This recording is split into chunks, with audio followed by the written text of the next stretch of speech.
Ready to go? All right. Hello. Okay. Is it okay? Please. Yep. Let us welcome Mr. Don Freda, Vice President of Articulate. He'll be sharing about interactive video made us easy with Articulate Storyline today. Let us welcome him. Thank you. Good morning, everybody.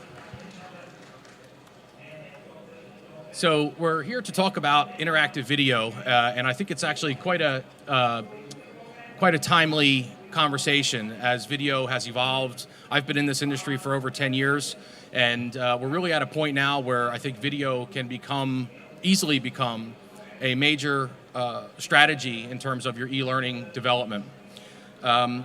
Just by brief introduction, my name again, Don Freda. I'm in charge of international sales for Articulate, which for us means everything outside of North America. We work through a partner network of over 60 partners worldwide, including our partner here in Malaysia, eLearningminds, where you can find me after the session if you'd like some more information. The company was founded in 2002 in New York City. We've grown to over 140 employees in 7 countries now, and are generally considered the leader when it comes to quick and easy e-learning development. And Storyline, a product that was introduced a couple years ago, has really taken the e-learning world by storm. Studio is another award-winning product that we offer that is perfect for those of you who are PowerPoint-centric developers. We're going to be focusing on Storyline today because it does do allows you to do some very cool things with video. And let's just talk a little bit about video. The reason video in the past has been probably shunned or not used as much as you might think, obviously very expensive to produce. Costs for video could be in the thousands of dollars per minute in terms of final production costs. Very time consuming. You couldn't rapidly produce something and get it out the door quickly to your learners. And of course, there was huge file sizes. The compression technology was just not there, which made it very hard to deploy or distribute your video, and difficult to maintain. If you shot a video and then something changed with a product or a policy or a procedure, it was very difficult to go back and edit the video. You had to basically go back and produce the video all over again. Where are we today? It's become quite inexpensive and easy. Most people have a better video camera on their iPhone or smartphone today than you could have had for thousands of dollars several years ago. So very good quality from your smartphone, and it's very easily downloaded or streamed. Compression technology, bandwidth in general is so much better than where it was just a few years ago that it allows quick and easy deployment and really makes video very practical for e-learning applications. Why would you want to use video in your e-learning? First and foremost, I think it is immersive. You are pulling the learner into a reality that is very difficult to establish just with words or even images. If a picture is worth 1,000 words, a clip of video could be worth 10,000. So you want to think about that in terms of the context of the learning as well. Difficult sometimes to establish context when it's just text. Maybe some images can help, but in a video, you pull the learner into the reality you're trying to establish very quickly. It's quite novel as well. It kind of looks different than most people are used to seeing when you talk about online e-learning or PowerPoint-based e-learning, where clip art tends to be very common and stock images. The video is going to personalize and make the learning interesting, and it can be very effective. The nuances that a video would expose, let's say in a particular process, maybe an assembly process, or in the case of learning, maybe something with hands-on lab work or something like that. A video could get can provide way more detail and nuance than text and pictures ever could. So, one more point about compression. We've spent a lot of time at Articulate thinking about compression. I want to just sort of give you an idea of the amount of compression. This is the original file here. This was a video background that was used in a course by one of our customers. 3.14 gigabytes. Once published with Storyline, 1.2 megabytes. very little loss of fidelity. So you're not sacrificing quality anymore when you talk about incorporating video into your courses. So let's look at some examples. This is one of my favorites. Anybody who's a fan of the Keurig brewing device, you'll recognize this. I'm not sure why. Is that showing up okay? All right. A little off center here. But so what you're going to see here, this is a video on how to use the Keurig brewer. For most of us, if you have experience with this is going to be sort of a review. And that's one of the great things about using video is for someone who's experienced, they can just watch the video as sort of a refresher, but someone who wants more detail with Storyline, you're able to allow them the option to drill down and get more detail. So let's take a look at this. Let me start the video. And what you're going to see here, during the different steps of the process, we have these little call-outs here, these little buttons. And I can click on that to drill down and get more information on this particular step. Note the video in the background paused to allow, so the user doesn't miss anything, and allow the user time to read here, and then we click continue, and we go to the next step.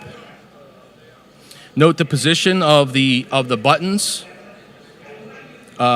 is critical, and obviously very easily done, very flexible with Storyline. So here we have another one.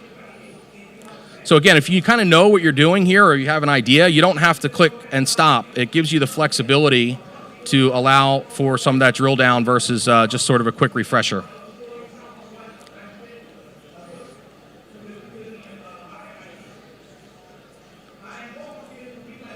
Oops, there we go. And then one more. And so this is one example of how to make your video interactive. And I'm going to actually show you how this was done in the product in a few moments, but I want to give you an idea what the finished product might look like. So that's a pretty good instructional video, and it covers a lot of ground in a matter of a couple minutes. Let's see. Let me get back here. Oops. Another conversation I have often is, well, okay, if I want to show a video clip, and then allow the user to make a choice after that video, how can I do that? Well, Storyline supports a branching solution that you'll see here. This is a very sort of simple example, but it does allow the user to interact with the video and actually make a choice through, where do we go here? So this is a scenario that was developed again by one of our customers. Let me see, it does have some audio here. Turn it down.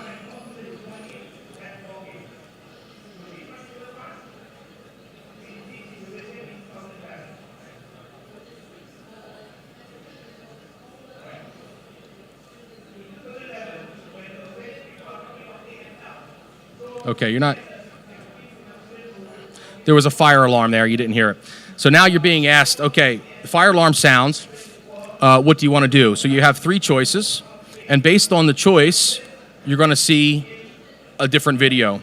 So in this first choice, it shows us the result of our choice.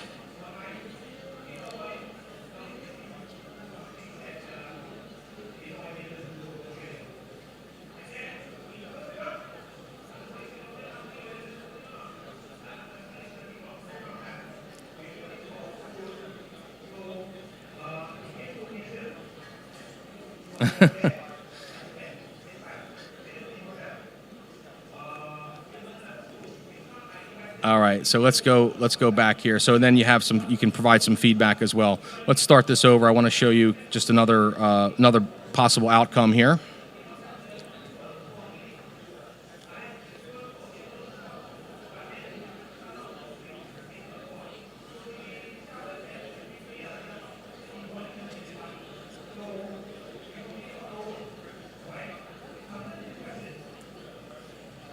One minor design tip I would say, I like to have the slider here, so you can fast forward a little bit if you'd like. This author chose not to do that. All right, so let's go ahead and choose this option, just to demonstrate that when this option is selected, you're going to see a different result. Okay.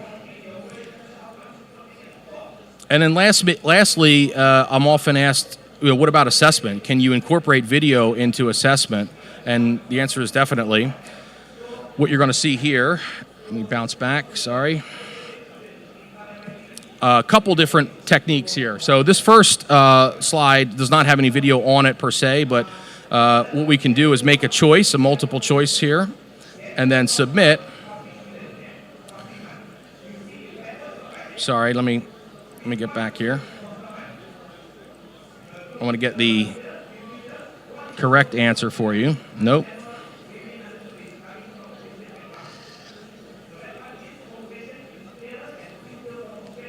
There we go. So here's video in the feedback layer. Again, seeing the face sometimes helps learners absorb and makes it feel a little bit more personal. And again, you get the nuance, the facial expressions, and so on. So this next slide is an example of another example of using video in the assessment. Basically, you're going to see 3 videos here that demonstrate stopping and signaling techniques, and you have to pick the one that you think is correct.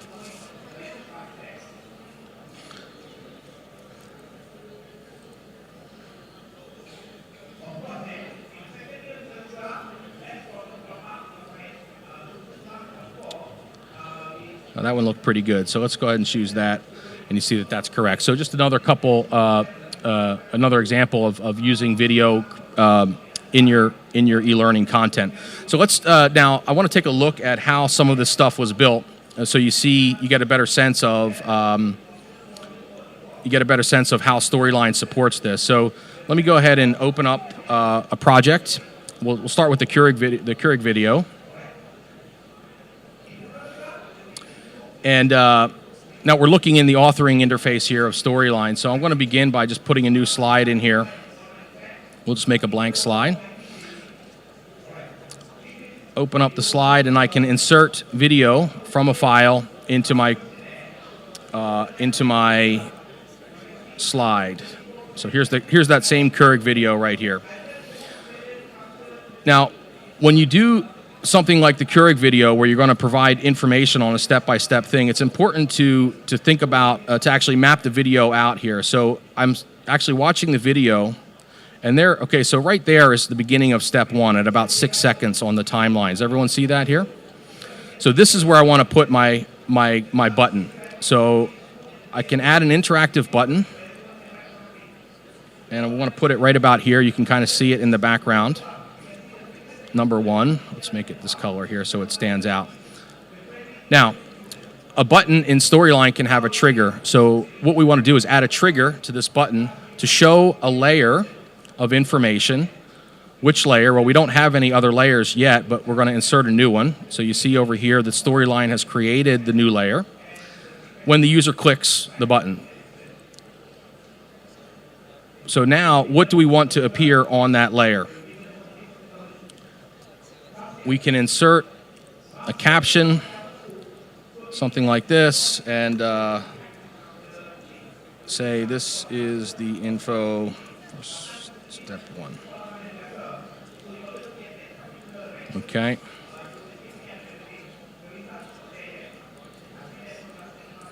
Now, a couple little subtle things here.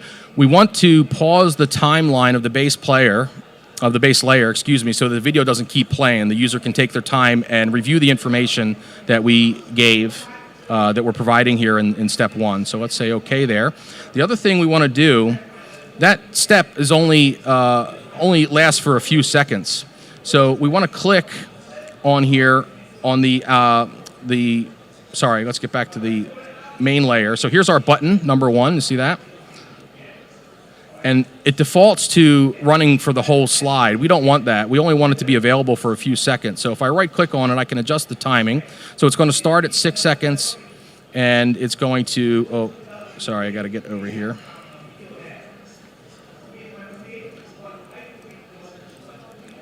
And we can reduce this to 5 seconds, let's say.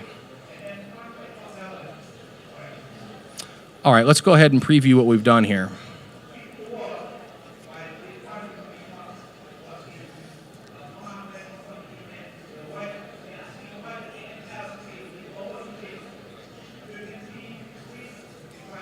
Okay, does everyone see how that ties back to the original example? Obviously, doesn't look as nice, it's not perfect, but basically we've triggered more information, we've paused the timeline of the video, essentially making the video interactive. Now, one more thing I forgot to add here. If we go to the layer, we want to allow the user to get back to the video, to restart the video, right? So let's go ahead and add another button. And we'll just call this the continue button.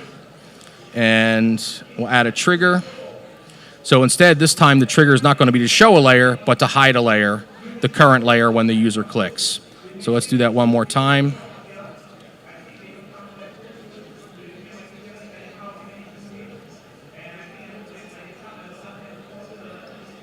So we click, now we have the continue button, which resumes the video. And we can adjust the timing on that. That probably could be fine-tuned, and then the next step would be the same process. So there you go. In terms of making a detailed tutorial based on a video, that's the technique that you would use. Let's go ahead and add a new slide. I want to show you how to use a hotspot in a video. So let's go ahead and add a new slide. We'll put a blank one in here. And on this slide, I have a video of a car, well, shot from a car through the windshield of a car driving through an English town. And the idea here is we want the user to identify potential hazards as they're driving down the road. We don't want to give them any clues. We want to show them the video and let them click on what they see as potential hazards. The first one, you can see even from frame one here, we have a car that might be shooting out in front of us. So we want to identify that as the user. Let me just go ahead and run through the video real quick so you see. So here's a hazard right here, right? Here's another. And I think that's it. Okay, so we have two hazards there that we want to identify. Maybe there's some more. So the first one, again, since we can see this right off the bat, we want to make sure the user can click immediately on this. So what we're going to do, instead of a button that would give the user a clue, we want to put a hotspot, which is basically an invisible button. So let's go ahead and add a rectangular hotspot. Now, I want to make sure I get that car, and I want to extend that hotspot all the way here, because what happens to the car visually as we're driving, it's going to move across the picture, it's going to get bigger as well. So we want the user, if they don't click on it right away, to at least be able to click on it a second or two later so that they don't miss it. Now, same thing we did before, except with the hotspot. When the user clicks the hotspot, we want to show a layer. Which layer? We don't have a layer yet, so let's go ahead and add one. So on here, we'll just put a little caption again. We'll do something like this.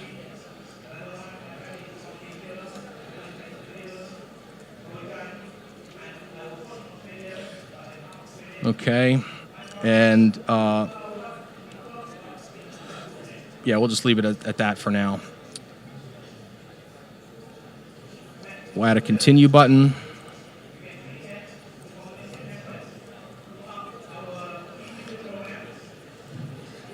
And that's going to hide the layer.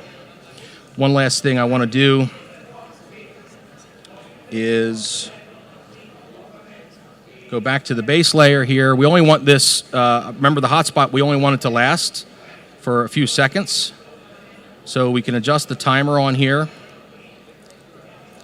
to, we'll move it down to, say, 3 seconds.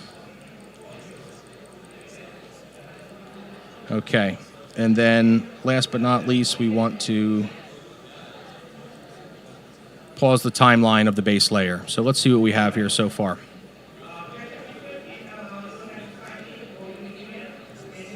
Oh, I know what happened there. Sorry. All right, let's try that again.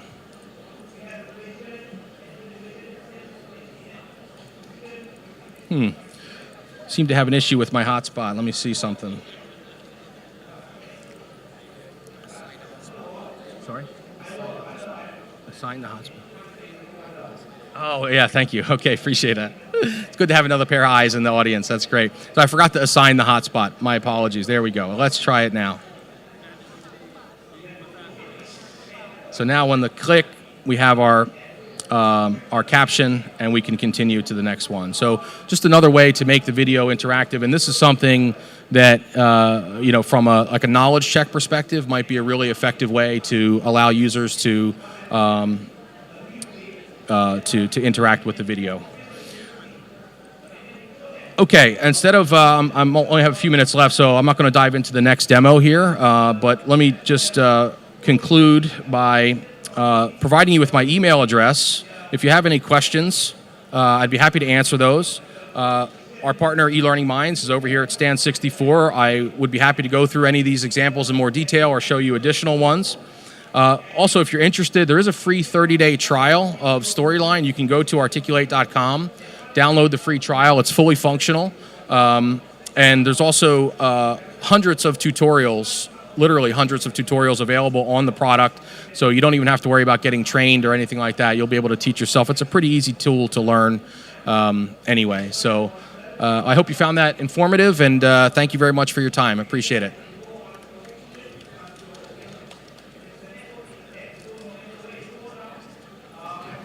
Hello. Yep. So does anyone have any questions? Anyone? You can raise your hands. Okay. No? All right. Thank you. Thank you.